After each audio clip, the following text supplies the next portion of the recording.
Ашық алаңда жаңбыр суын сынамасын жинау орнына мамандармен келіп, жиналған жаңбыр суын алдым. Осыдан кейін сынаманы өлшеп ыдысқа қойып, белгіленген мөлшерді журналға тіркедік. Алынған суды пластик ыдысқа қойып, зертханаға алып келдім. Алдымен зертханадан алынған суды сүзгіден өткізіп тазаттым.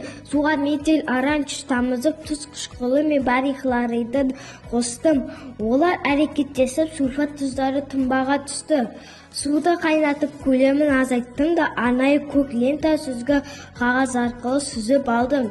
Сүзгі қағазды бірнеше рет таза сумен шайып, кептіріп тегілге салдым. Тегілді алдын ала өлшеп алып, буфет пешіне 800 градуста 2 сағат күйдірдім. Кейін салқындатып қайта өлшеттім. Салмақ айырмасы арқылы судың құрамындағы сульфат мөлшерін анықтадым.